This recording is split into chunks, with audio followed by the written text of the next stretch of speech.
yang Anda lihat, Anda ketahui itu fakta. Loh, lah kalau iya. itu gelas, itulah faktanya gelas. Kalau tidak ada gelas, itulah faktanya. Gimana kamu? Kalau tidak dilepas, Anda kena delik. Kalau tidak mau dengan harga murah, nanti hilang dengan tanah-tanahnya. Nah, ini yang terjadi di masyarakat. Kamu ngerti nggak apa yang disebut fakta? Jelasin. Loh, Ya. bentar, Jelaskan aja apa itu fakta. hari ini, Tahu nggak fakta malam apa? hari ini 263 HGB, sampean kan masih ilmu kiro-kiro toh. Ya kita tunggu yang pejabat berwenang gitu loh untuk menyampaikan apakah tanah ini dari barang halal. Karena begini Pak, kalau tanah mengalami abrasi, kasihan dong. Pernah nggak kalian memikirkan bagaimana warga yang mengalami abrasi tanahnya? Iya. Apakah perlu ditanya kepada aparat, Pak, dia maling atau bukan? Loh bukan, ya Anda kalau tahu laporkan ke polisi Lah, gitu loh Pak. sudah. Makanya kan kita Loh buat lah pengaduan. iya. Kan kita sudah buat pengaduan. Nah iya silakan. Terima kasih pemirsa, Anda masih bersama kami di Interupsi. Saya langsung saja ingin mengkonfirmasi dan mendapatkan perspektif lain dari tayangan. Akamsi ya? Kenapa? Dari Akamsi. Anak kampus ini dari Pak Iwan Darmawan, DPP Generasi Muda Matlaul Anwar, sekaligus putra daerah di Mauk, Tangerang, yang juga paling paham, paling mengerti kondisi di sana seperti apa. Apakah benar sebelumnya itu adalah daratan dan akhirnya kena abrasi sehingga sekarang menjadi lautan, Pak Iwan? Baik. Terima kasih Mas Aryo dan Mbak Anissa. Sebelumnya saya ingin memperkenalkan diri dulu. Saya Iwan Darmawan, saya dari DPP Generasi Muda Matlaul Anwar. Ya.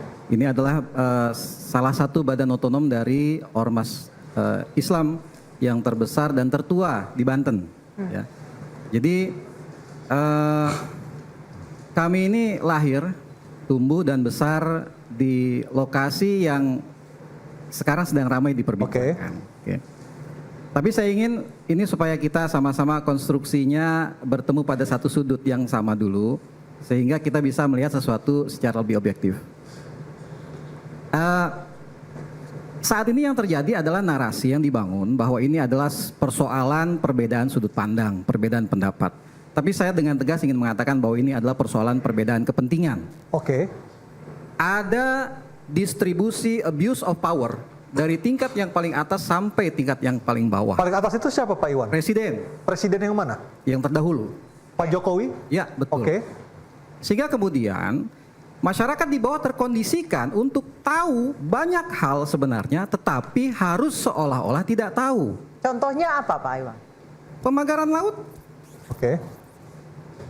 yang menancapkannya ada, yang bekerjanya ada, yang menyaksikannya ada, mendokumentasikannya ada, by name, by data, jelas. Perusahaannya ada berarti? Perusahaannya ada. Yang mengaku punya HGB?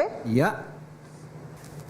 Nah, jadi Walaupun saya- sekarang tidak ngaku bahwa dia yang nancapin kan? Ya, jadi kami sudah menyampaikan pengaduan ke Mabes Polri. Jadi DPP Gema Matlaul Anwar bersama dengan Koalisi Masyarakat Sipil, termasuk LBH Muhammadiyah, kemudian dari Walhi dan lembaga-lembaga yang lain, ada 10 lembaga itu, kami sudah membuat pengaduan ke Mabes Polri.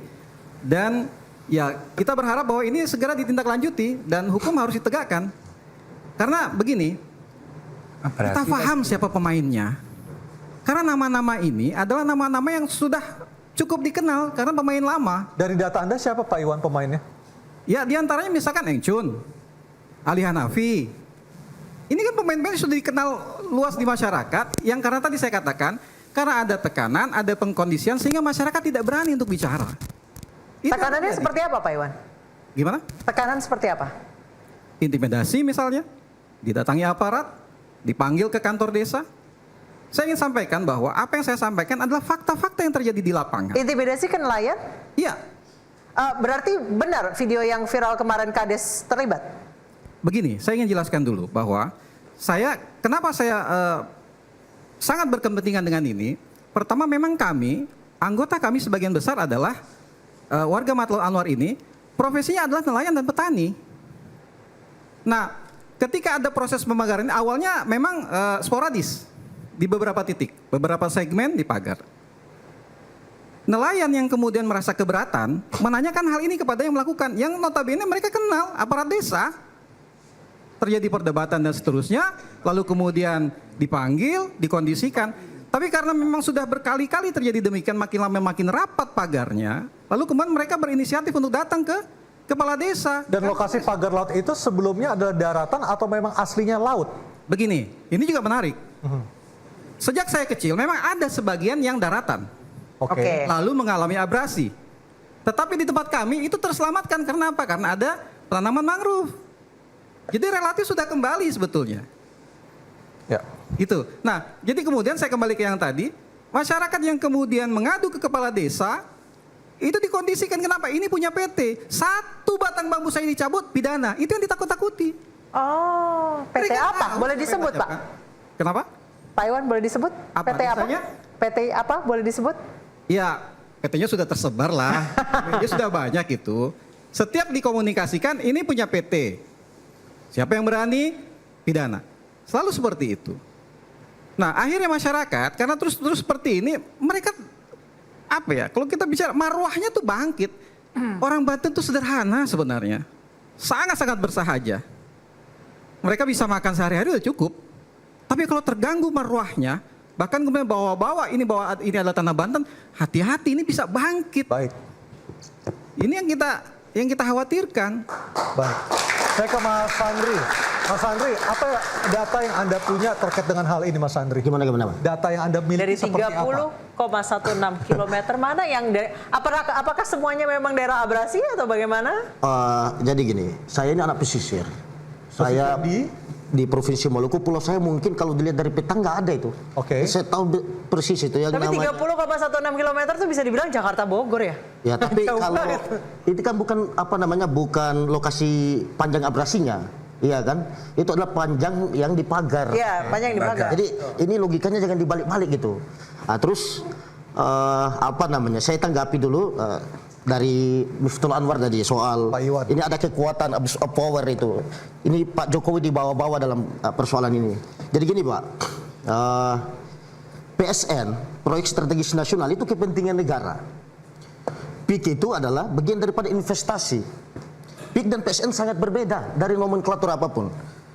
PIK dan PSN itu 2 hal yang berbeda. Yang kedua, yang namanya berbicara soal proyek strategis nasional, Presiden itu punya kepentingan berdasarkan informasi dan pengusulan dari kementerian-kementerian terkait. Urusan teknis ya urusan kementerian terkait. Apa hubungannya Pak Presiden dengan pembangunan PIK 2 atau lepas pantai yang dipagar? Nggak ada sebenarnya. Nggak ada sama sekali. Sabar Pak, saya jelasin dulu. Yang kedua Pak, dari SHM yang dikeluarkan oleh Kementerian ATR BPN, apakah ada afiliasi Pak Jokowi di sana? Nggak ada. Agung Sedayu Group milik Pak Guan. Terus ini pagar laut bukan hanya di Tangerang aja, di Bekasi ada, di Surabaya aja, di Maluku banyak pagar laut. Itu buat Tanggul penahan ombak itu pagar laut loh. buat penahan ombak. Ya, tanggul penahan ombak itu pagar laut. Jadi pagar laut ini kepentingannya apa?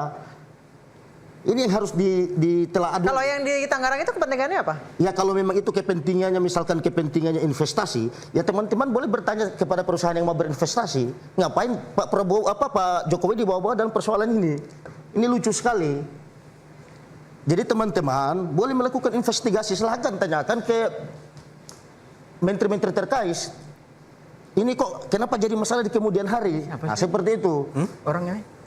Masa presiden yang punya kepentingan, presiden itu bertindak berdasarkan kepentingan negara, Pak? Gak ada Oke. kepentingan pribadi di sana. Oke, kita dengarkan dari Pak Iwan dulu. Silakan Pak Iwan tanggapannya. Baik, jadi begini ya, kita bicara fakta yang ada di masyarakat.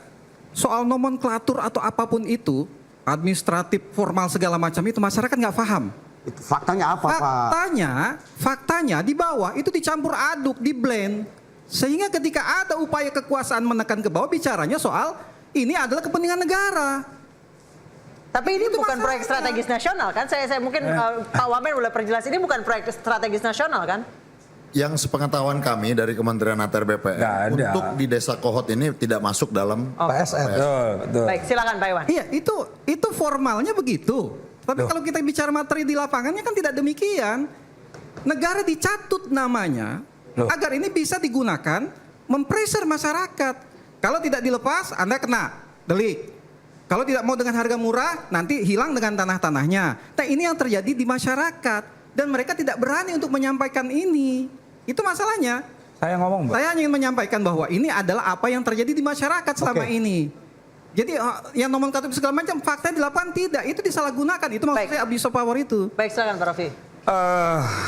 jenengan ini terlalu terlalu bicara ngomong fakta tapi nggak sesuai fakta. Pahami dulu, kita lagi berbicara masalah tanah yang jadi perdebatan yang 263 hektar itu kan. 263 HGB. Iya, 263 HGB. Ya. Nah, kita mendatangkan Pak Menteri ini, tunggu dulu.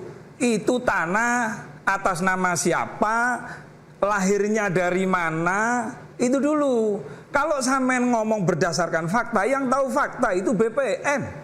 Yang tahu lokasi tanah itu mengalami abrasi itu. Bung, sebentar Bung. Dan tentang Pak Sugeng nggak Saya mau bisa. cuma satu kata aja. Bukan Walhi, nggak bisa. Kalau Pak. Saya mau tanya, kamu ngerti nggak apa yang disebut fakta? Jelasin. Loh, Ya. bentar. Jelaskan aja apa itu fakta. Hari ini, Tahu nggak fakta malam apa? hari ini 263 HGB, sampean kan masih ilmu kira-kira toh. Ya kita tunggu yang pejabat berwenang gitu loh untuk menyampaikan apakah tanah ini dari barang halal. Karena begini Pak, kalau tanah mengalami abrasi, kasihan dong. Pernah nggak kalian memikirkan bagaimana warga yang mengalami abrasi tanahnya? Kalau tanahnya itu hilang, siapa yang mengganti? Anda nggak pernah, hanya Anda berpikir fokus pagar laut terus kan begitu. Nggak boleh begitu. Tunggu pengumuman resmi dari pemerintah, gitu loh. Nanti kalau tidak puas, silakan Anda melakukan gugatan apapun asal punya bukti. Sekarang sampean mau laporkan ke Bareskrim, saya dukung, silakan. Kalau memang punya bukti, jangan di ruangan ini memvonis, menghukum seseorang, nggak boleh begitu. Kalau kita ini negara hukum. Oke, Pak Iwan silakan. Terima kasih ya. Kalau misalnya masyarakat melihat ada maling, barang buktinya ada, pelakunya ada di depan mata dia. Iya. Apakah perlu ditanya kepada aparat, Pak, dia maling atau bukan? Loh Kan nggak bukan, begitu. ya Anda kalau tahu laporkan ke polisi, Lah, gitu kan loh Pak. sudah. Makanya kan kita Loh buat lah pengaduan. iya. Kan kita sudah buat pengaduan. Nah iya silakan gitu loh. Silakan saya Katakan makanya bahwa Silakan. yang menancapkan si A, yang memerintahkan si B. Loh iya silakan, nggak ada Artinya kan itu masalah. fakta. Salahkan. Nah. Itu bukan fakta. Fakta itu kalau diputus oleh pengadilan, Oh. itu baru fakta. Kalau mau lihat Anda nggak ngerti. Nggak bisa Pak. Saya tanya fakta itu apa? Loh, fakta itu kalau kita berbicara fakta hukum, Apa? yaitu punya kekuatan hukum tetap. Apa fakta Loh itu? gimana? Loh kok tanya fakta lagi Sekarang sama ini? ada Fakta itu ya, ini saya jelasin tuh. Yang disebut fakta adalah apa yang Anda lihat, Anda ketahui itu fakta. Loh, lah kalau iya. itu gelas, Betul. itulah faktanya gelas. Betul. Kalau tidak ada gelas, itulah fakta. Belum. Gimana kamu ngomong Bukan. fakta-fakta? masyarakat Kalau fakta, melihat dengarkan apa? dulu. Lalu ini tidak disebut Nah. fakta. Saya bingung dengan ini. Masyarakat melihat, berdiskusi, bertanya, ini punya siapa? Ini punya PT. Loh, lah iya laporkan Pak. Ya kan sudah. Sudah dilaporkan. Loh, lah iya silakan ditunggu Fakta. hasilnya. Nggak bisa Fakta yang sampean ditemukan, berbicara. dilihat, yang Itu kita namanya hukum laporkan. rimba sampean. Oke, baik. Ketika memvonis belum ada putusan hukum tetap, lalu Anda memvonis itu nggak boleh. Oke, Itu baik. negara hukum. Baik, Bapak-bapak kita Gitu loh. akan lanjutkan. Usai jeda tetap diinterupsi.